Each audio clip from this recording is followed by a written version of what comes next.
Alors, Marie-Agnès, c'est une grande émotion d'être chez vous à Houlgate, proche de vous, face à vous. Et si on parlait un peu de danse? Vous disiez hors caméra que vous aimiez beaucoup les contes. Oui, j'ai toujours aimé les œuvres qui me faisaient un petit battle en mathématiques. Et je vous ai pas répondu encore, mais l'œuvre qui me botte le plus en mathématiques et qui m'a donné du retort, c'est le Sacre du printemps de Nijinsky. Parce que franchement, le deuxième acte, les 2, les 3, les 5, les 6, les 7, il n'y a rien. Puis, on peut se dire, bon là, fais 2, 4, 1, 6, 1, 4, 1, 2, là tu vas revenir sur le 3 et reprends la phrase d'avant. Rien ne vous aide. C'est-à-dire qu'il faut vraiment savoir par cœur. Mais vous connaissez l'histoire.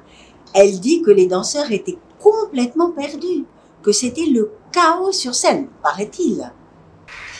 Bah, moi, rien que pour le cercle des sages, vous savez, là, en fait, j'avais une anti-sèche, j'avais les comptes, quoi. Parce que ces œuvres-là, on les apprend trop vite, en 2 mois, et que c'est impossible. Ah, le mouvement, on peut l'avoir en 2 mois, mais les comptes... Qu'est-ce que ça veut dire pour vous, avoir les comptes? Avoir les comptes, ça veut dire avoir le sang de la pièce. C'est-à-dire que je pulse en même temps que le sang doit être pulsé, quoi. Alors, vous avez un mouvement de poignet qui est suivi par un mouvement de doigt. Qu'est-ce que ça confère au mouvement, que l'organisation des comptes, même indépendamment du sens? Soit c'est la base, soit le pulse est la base d'un mouvement du corps. Donc on peut y revenir puisqu'on sait que c'est une base. Je sais pas. Je veux dire mécanique. Que fait le filet des comptes par rapport à l'exécution des gestes? La mathématique, c'est on se repose pour avoir une trame de liberté dessus, en fait. C'est-à-dire que si on n'est pas sur les mathématiques, on ne sera jamais libre en scène. Parce que je vais devoir compter et je vais devoir aussi compter mon espace, compter et en plus compter ma technique, compter sur ma technique. Donc en fait, quand on est libéré de tout ça, il reste que la liberté parce que tout est ancré en fait. Alors vous avez prononcé un gros mot, la technique. Qu'est-ce que vous entendez par là, Marie-Agnès? La technique. La technique, c'est la répétition parfaite d'un mouvement qui permet à l'artiste de se libérer de ça et d'en faire quelque chose d'autre. Nous sommes tous enfermés dans des systèmes. Admettons que vous ayez à reproduire un mouvement d'épaule. Un mouvement inconnu que votre épaule n'a jamais fait, que vous n'avez jamais fait. En imaginant que vous avez X grammes en plus ou en moins du côté droit ou du côté gauche. Comment arrivez-vous à attraper ce mouvement pour pouvoir le reproduire? Comment est-ce que votre cerveau donne l'ordre à votre corps pour que le mouvement soit restitué de façon parfaite? Première chose, n'oublions jamais, c'est le mimétisme. C'est-à-dire que si je vois la personne faire ça, moi je suis comme un enfant, je vais répéter ma mère. Je vais passer par le mimétisme. Après, lui va certainement me donner des données musculaires et intentionnelles que je dois aussi prendre dans mon corps. Enfin, les amalgamer, quoi. Tout en même temps. Donc, mimétisme. Donc, les yeux. Je reproduis ma mère. Après, il me dit, ah non, mais ça, c'est trop devant. Donc, tu pars direct par l'arrière ou t'engages la cage thoracique ou, en fait, ça dépend de ce que le maître veut, en quelque part. Mais par rapport Mais la au compte, première chose, c'est le mimétisme. alors le mimétisme par rapport au compte. Comment est-ce que on va attraper, démontrer l'organisation dans le temps, c'est-à-dire la chronologie, la coordination, le bras par rapport au centre du corps venant après ou avant, la coordination, la synchronisation, la chronologie. Comment est-ce que tout ça fonctionne par rapport à ce que nous appelons dans notre jargon l'organisation des comptes. Alors là, c'est plus compliqué parce qu'en fait, ça fait comme si en fait, c'était un mouvement qui était décapé par des comptes. Là, ce que vous m'avez montré, c'est-à-dire que vous avez fait une vague, vous revenez et tout. C'est-à-dire que là, en fait, je devrais dire 1, 2, 3, 4, 5, 6, 7, 8, 7, 8. 2, 3, 4, 5. 1, 2, 3, 4. Je dois le décaper avec des comptes. Mais ça, c'est vraiment pour les gens qui ne sont pas danseurs, j'allais dire. Pourquoi? Parce qu'un danseur va décrypter direct. Donc, pour vous faire travailler, il faut absolument qu'il y ait un modèle visuel? Non, pas forcément. Il y a des gens qui me donnent juste des sensations. La marionnette, tu vois, je te vois plus faire ça. Qu'est-ce que tu me proposerais? Là, une marche, tu vois, une marche comme ça. Et là, en fait, t'es tout le temps un peu... Il y a quelque chose qui te retient, il y a quelque chose qui t'attire, il y a quelque chose qui... Après, c'est souvent viscéral, pour expliquer. Alors, en tant que chorégraphe, nous connaissons nos propres méthodes et nous travaillons avec nos équipes dans nos studios relativement enfermés comme les maîtres du monde. Mais cette impression que nos méthodes sont valables pour tous, universelles, cette impression est erronée. Si ce n'est que nous ne savons pas que les autres chorégraphes n'utilisent pas la même méthode que nous. Parce que cette méthode que nous avons inventée, nous la croyons possible pour tous les danseurs dans toutes les situations. C'est chacun a son langage en fait. Dès qu'on rentre avec un chorégraphe, on doit apprendre de A à Z à parler de nouveau. C'est-à-dire que moi, je ne rentre jamais avec une empreinte de quiconque sur mon corps. Donc je me mets à nu et c'est au chorégraphe de...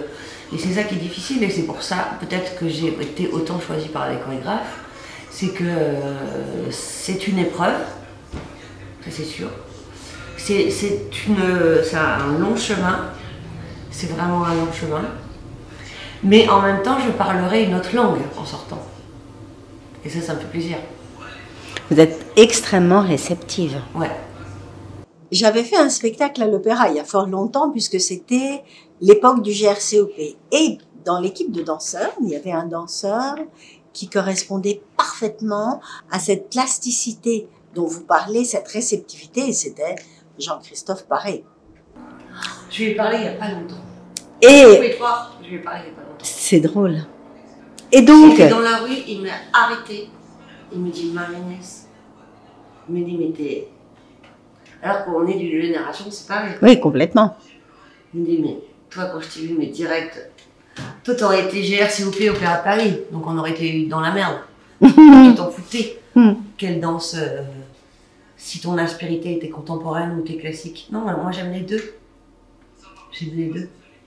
C'est dur d'avoir fait ce clivage qui est arrivé par la suite. Mais pour moi, maintenant, on est peut-être même en train de créer des danseuses étoiles contemporaines. Ça veut dire quoi, les gars? Ça veut dire que, oui, vous n'avez pas le patrimoine du classique, oui, parce que c'est comme une épreuve de cirque. C'est-à-dire qu'il faut commencer enfant pour avoir ces ouvertures de hanches, ces en dehors, qui ne peuvent se faire que en sévice, enfin pas en sévice, mais en sculpture sur quelqu'un qui est modulable. Ça se fait qu'enfant. Je ne vais pas vous dire à 40 ans, je vais tourner dans dehors. Non, c'est foutu. Alors, on va revenir sur tout ça, juste pour dire par rapport à Jean-Christophe, pour savoir un peu ce que vous en pensez, parce que vous disiez les yeux. Un jour, nous sommes invités tous les deux à échanger dans le cadre d'une conférence au Centre national de la danse. Et là, je pose la question à Jean-Christophe. Jean-Christophe, j'ai véritablement l'impression que tu correspondais, tu étais en parfaite osmose avec ce que j'attendais de toi. Mais vraisemblablement, tu étais en parfaite osmose également avec ce qu'attendaient les autres chorégraphes, puisqu'à l'époque où je faisais ma création, il s'agissait de manège. Tu travaillais bien sûr, comme toujours à l'opéra, on travaille sur plusieurs créations à la fois, déjà parallèlement avec d'autres chorégraphes. Alors la réponse que m'a donnée Jean-Christophe, je ne l'oublierai jamais. Il m'a dit, lorsque je rencontre un chorégraphe, une chorégraphe, je commence à l'observer. Je regarde comme il ou elle fume sa cigarette, comment il s'assied, comment il me regarde. J'observe le chorégraphe m'observant. Effectivement, j'ai été très émue parce que si nous, chorégraphes, nous dévorons des yeux les danseurs, les interprètes avec qui nous allons travailler, j'ignorais jusqu'à cet échange avec Jean-Christophe qu'il existait des danseurs qui nous observaient pour nous psychanalyser d'une certaine manière, nous découvrir, nous comprendre. Est-ce que ça vous arrive, Marie-Agnès, d'observer les chorégraphes avec lesquels vous allez travailler? Je pense que ça soit juste intelligent et sûr. Moi, je fais la même chose. Ça vous arrive? Ah, c'est pas que ça m'arrive, c'est... Moi, je suis pareil. D'essayer de décoder le comportement d'un chorégraphe avant de commencer. Je lis le langage, ouais. Je lis le langage. C'est ça. Je vois les hanches fermées, ah oui, ça, un pied qui tourne, ouais, ok. Problème d'épaule, problème de... Je lis le corps. Du chorégraphe. Ouais. Et on a tous nos pets, en fait. Donc, du coup, c'est facile à lire, quoi. Alors, on peut parler très longuement des différences entre la danse contemporaine et la danse classique. Mais moi, je voulais quand même revenir sur cette spécificité de la danse classique. Donc, l'en dehors, qu'est-ce que c'est que ce concept qui transforme le corps, qui sculpte différemment les formes et qui aussi renforce de manière très particulière et très spécifique certaines chaînes musculaires. Donc, quel rapport entre la créativité, la pensée, l'action cérébrale, le rapport entre l'esprit et le corps, lorsqu'il s'agit d'une technique fondée sur le développement de cette capacité d'être en dehors. Un attribut qu'on ne pourra avoir que enfant. Et donc, si on ne l'a pas travaillé enfant, parce que ça se rapporte à quelque chose qui n'est non naturel. Donc en fait, je dirais que les danseurs contemporains sont des gens qui dansent naturellement et les danseurs classiques sont des danseurs qui dansent non naturellement. C'est tout. De manière moins naturelle, parce que je ne pense pas que tous les danseurs contemporains dansent de manière naturelle non plus. Peu importe comment ils vont poser leurs pieds, ça n'a pas une grande importance et puis ils vont pouvoir le corriger. C'est pas quelque chose qu'ils ne peuvent pas avoir. Ils peuvent l'avoir. Le classique, vous ne pouvez pas l'avoir si vous n'avez pas commencé avant. Alors, qu'est-ce que ça fait profondément ce travail intense de l'en dehors, nécessaire à la technique classique? Qu'est-ce que ça fait à l'âme, à l'imaginaire, à l'émotion, à la personnalité, au développement de l'artiste-interprète? Moi, j'ai jamais eu de sensation aussi comme dans mes rêves ou par exemple de la rotation et de l'élévation. C'est-à-dire de voler et de tourner, ce qui forme aussi d'élévation. Parce qu'au bout d'un moment, on est tellement étourdi que je ne sais même pas comment on s'arrête. On s'arrête avec de la technique, mais on pourrait ne pas s'arrêter, on pourrait tomber au sol.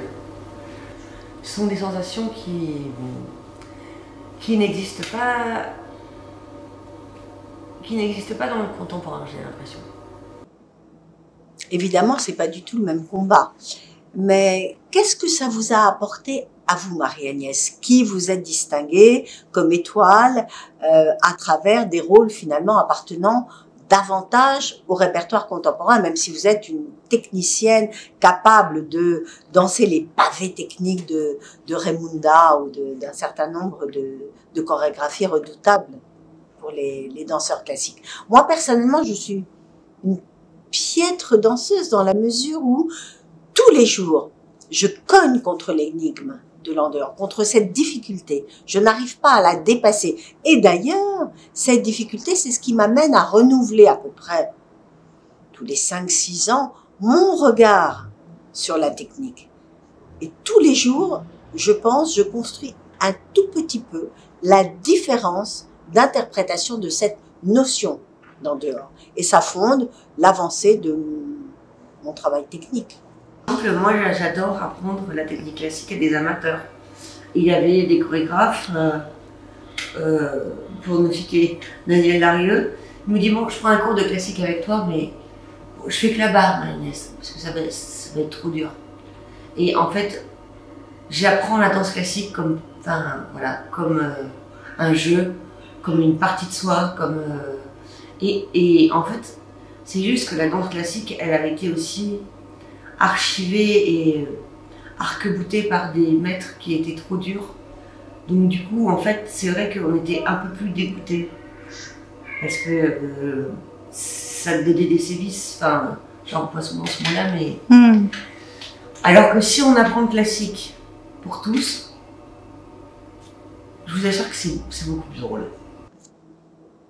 Alors moi, je trouve ça passionnant, même lorsque l'on est dans le cadre d'un style plus académique, à condition qu'on sache se l'approprier.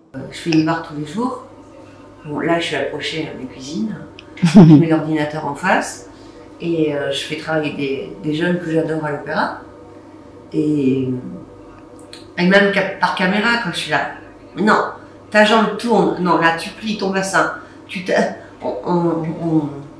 On débroussaille la position classique qui n'est pas encore belle, juste par vidéo, et ça devient assez drôle en fait d'apprendre.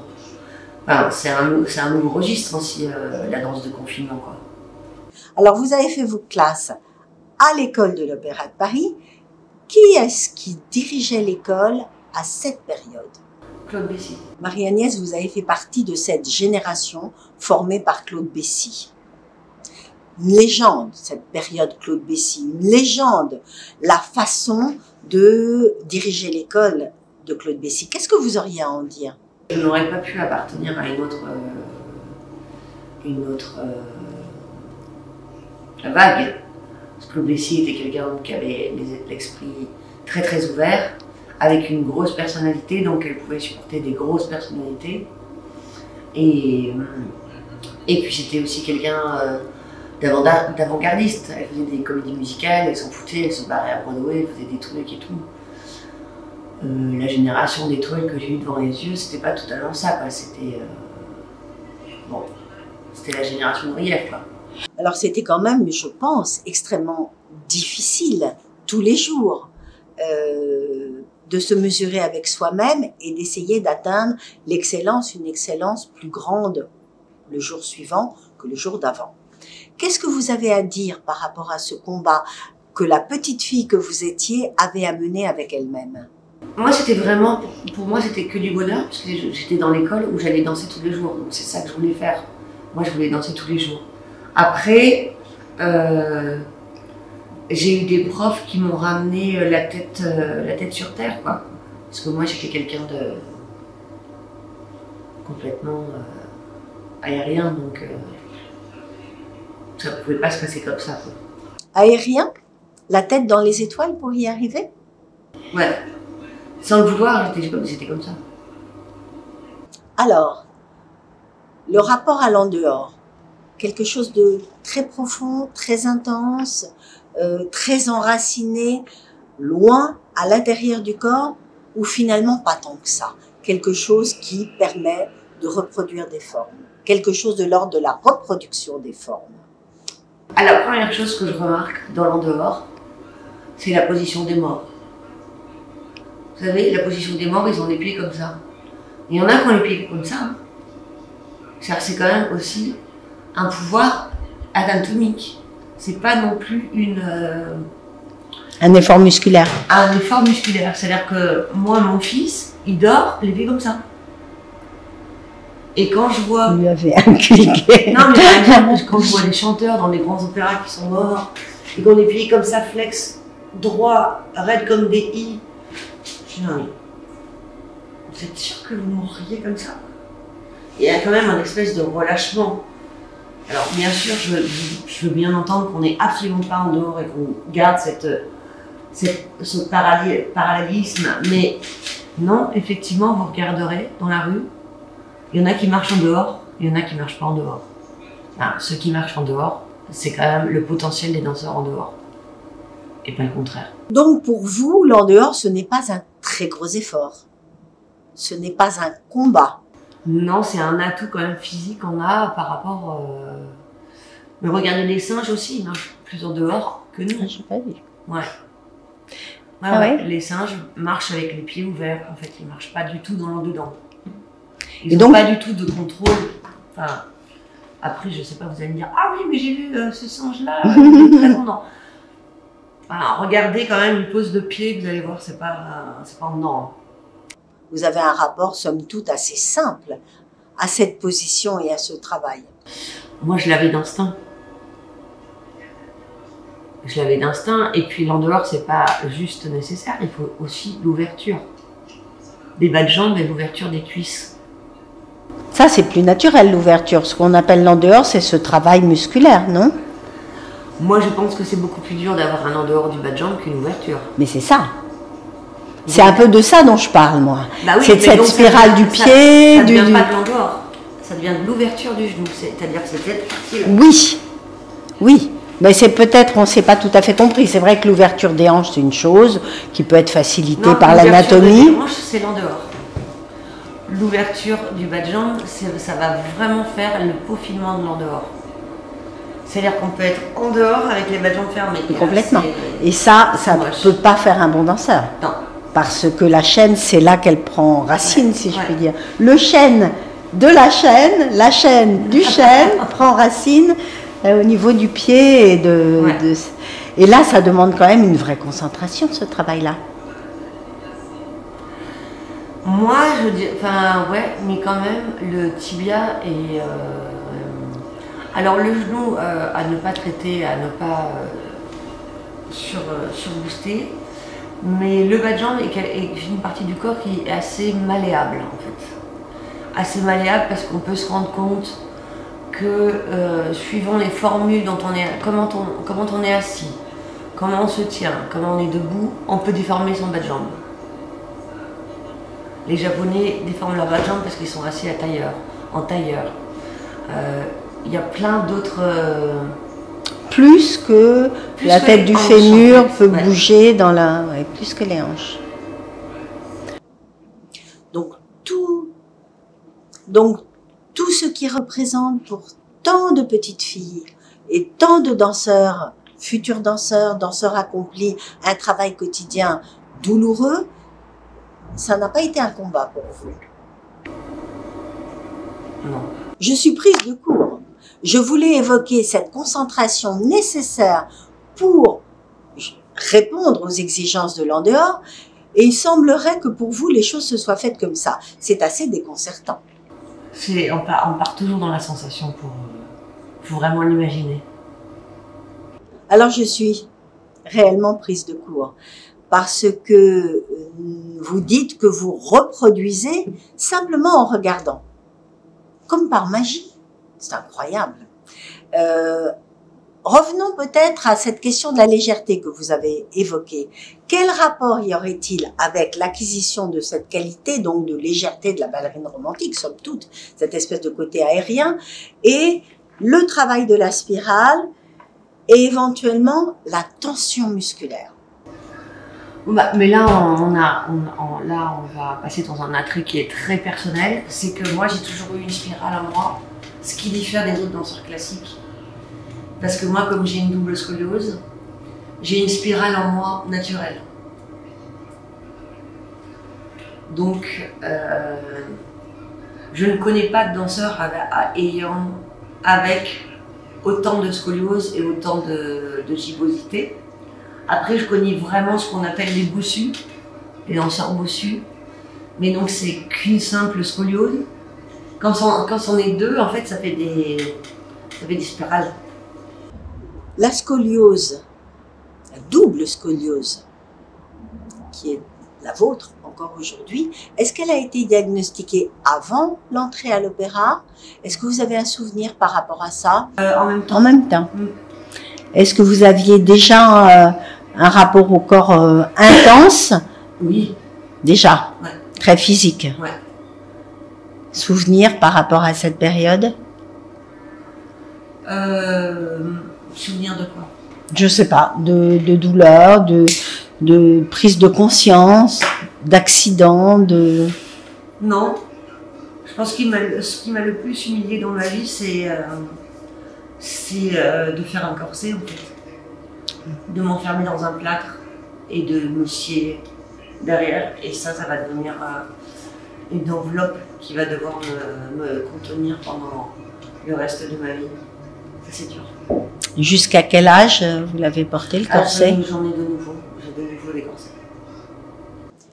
Est-ce que vous pouvez imaginer une autre façon de traiter, de guérir éventuellement, ou de négocier avec la scoliose?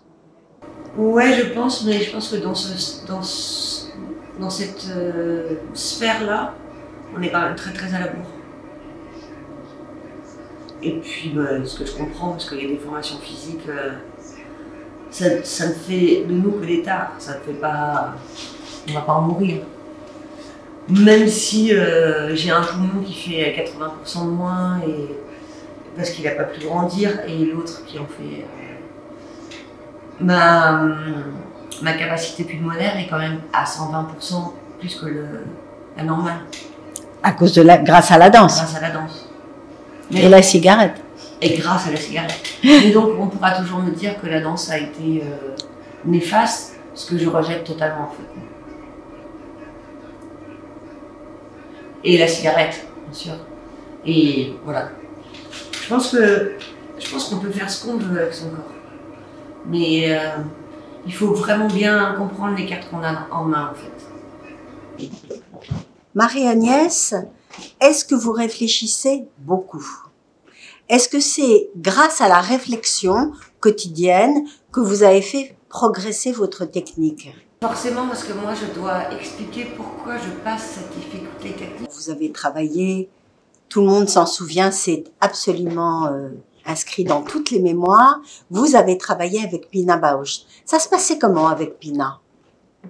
Pina était arrivée depuis de nombreuses années à l'opéra. En fait, on se rencontrait toujours à la cafette. Elle disait, mais j'aimerais bien auditionner cette fille. Mais Brigitte lui disait, Brigitte Lefebvre lui disait, bah non, elle est prise avec Caroline, elle est prise avec Matzek, elle est déjà prise. Donc je vous expliquais ces plannings qui ne sont pas faites pour qu'on soit prêté. En fait, on ne peut pas sauter d'une œuvre en œuvre. Parce que les œuvres contemporaines, c'est ce qui prenait le plus de temps. En fait, aussi, ce que j'ai oublié de préciser, c'est que, par exemple, les œuvres contemporaines, elles prennent 2 mois, vraiment 2 mois et demi avec le chorégraphe. On fait que ça. C'est pas la danseuse classique, tout d'un coup, qui saute dans le... Alors que les danseuses classiques, on peut sauter d'une belle à un lac, on est habitué. Donc moi, quand j'ai décidé de beaucoup m'impliquer dans le contemporain, j'étais beaucoup plus pas accessible en fait, parce que je faisais des grandes sessions où j'oubliais tout. Et donc c'est pour ça que Pina a dû attendre, je crois que c'était 5 ans, avant que je puisse passer une audition, ce que je n'ai pas fait en fait. Non, j'ai pas fait d'audition en fait, je suis passée. Et on était 3 pour Orphée Eurydice, pour Eurydice bien sûr. Et aussi, ce que je vous ai pas dit, c'est que j'avais aussi, en fait, avant que Pina nous quitte, on avait commencé les auditions de Café Wheeler. Et là, c'était très drôle. Parce que là, j'étais avec Malou et Pina. Et il y avait Malou qui voulait que je fasse la fille qui se jette par terre, qui se remire et tout. Et Pina qui voulait que je fasse la fille qui se tape les murs. J'étais là. Vous décidez, parce que là, juste dans l'heure, je suis morte là. Parce que je faisais les 2 personnages qui sont totalement, mais totalement différents. Et émotionnellement, c'est très dur à jouer. Et physiquement, c'est très dur à jouer. Et j'étais là, bon, il faut vous décider. Et finalement, ça aurait été lequel? Ah, je pense que j'aurais fait Malou. Je pense que j'aurais fait la physique. Mais je pense que Pina aurait... Enfin, non, peut-être pas. Je pense que Pina aurait dit, non, elle fait l'aveugle et tout. Alors, Pina était très dure avec vous, Marie-Agnès, et pourtant, elle a attendu 5 ans pour vous choisir. Ouais, elle était très dure parce qu'en fait, je suis arrivée, donc, Malou nous apprenait les phrases chorégraphiques du Paradis, je crois. Les premières phrases qu'on a apprises, c'est le Paradis ou le 4e acte, je sais pas. Et alors, j'étais déjà face à des filles qui avaient déjà fait 5 ans de Pina Bausch. Donc elle faisait tous les trucs, la pina qu'elle adore et tout. Et donc j'étais arrivée, je faisais des phrases, j'étais là, je sais pas, j'apprenais quoi. Et je voyais que j'avais un décalage par rapport aux autres, mais terrible. J'étais là, mais c'est quoi tous ces lâchers de tête, ces lâchers de trucs? C'est juste, j'avais pas la technique en fait, j'avais pas du tout les clés. Et en fait, au bout d'une semaine, j'avais récupéré tout ce qui me manquait en fait, parce que c'est un peu des tricks quoi, c'est pour lui plaire, mais c'est pas vraiment des vrais mouvements la pina en fait. C'est du moment qu'on écoute Pina et les informations, on y arrive. Et donc, en l'occurrence, dans ce cas, il n'y avait pas de modèle visuel. Alors non, il y avait Malou qui le faisait en continu, mais Malou est quand même très très différente de Pina. Et quand Pina, je sais pas, à chaque fois c'était non, Marianne ça va pas, non, Marianne ça va pas, non, Marianne ça va pas. Je sais pas, à un moment j'étais là, mais montrez-moi quoi, montrez-moi. Parce que moi on me le montre une fois, j'ai compris. Mais c'est vrai qu'on peut pas demander ça, mais on peut pas demander ça non plus à une grande danseuse classique. Tout à fait. Montre-moi, passe-moi un trip pour que je comprenne l'énergie où tu plies, où tu renvoies ta force. Bah, elle est pas capable. Oui, c'est pour cela qu'il peut être important aussi de réagir à d'autres stimuli que le stimulus visuel. Enfin, la stimulation visuelle, le mimétisme, c'est un raccourci. Stimulus visuel, si vous l'avez, c'est un raccourci. C'est énorme. Et Pina Bausch, elle se levait, elle faisait juste un mouvement de bras. On avait tout compris, quoi.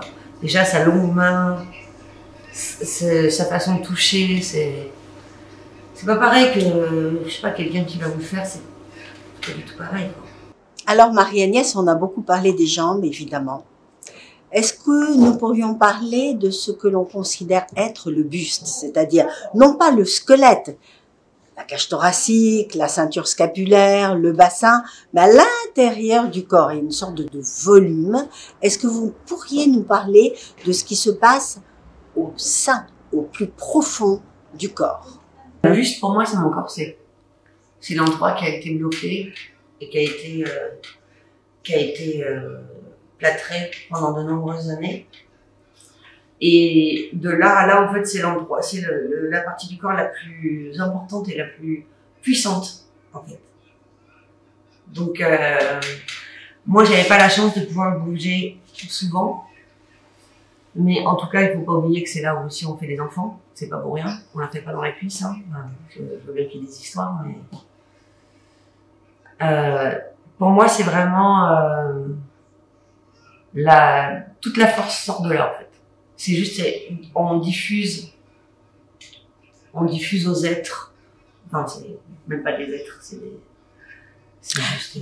La force, on peut la tirer du travail des jambes, et ce travail influe, communique avec le buste, le ventre. Ou alors on peut imaginer que la force vient du ventre, se communique à tout le corps, tous les membres, y compris les jambes. Enfin, quoi qu'il en soit, c'est très profond. En vous. Bah, en fait, c'est comme c'est une sculpture, vous voyez, comme ça à l'intérieur du ventre. Donc, ça commence dans les jambes et ça remonte. Ça commence dans le ventre. Et ça commence dans le ventre. En fait, ça peut commencer soit dans le ventre, soit dans les jambes. Oui, les jambes, on va pas avoir un grand angle, mais si on engage le centre avec. Oui. Donc tout ça, malgré tout, c'est très profond. Ouais, c'est très profond. Vous dansez moins maintenant, Marie-Agnès? Je veux dire sur scène? Non, je danse toute l'année. Là, je danse Magma de Christian Rizzo. Vous pouvez en parler? Le travail, par exemple, avec Christian Rizzo? Ouais.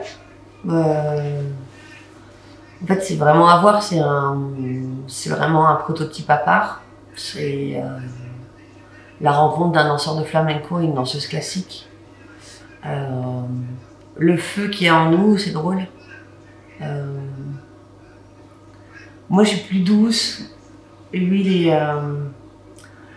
il est feu, mais en même temps, il est feu avec quelque chose qui est passé, comme s'il devenait un danseur classique, qui n'avait plus besoin de démontrer quoi que ce soit.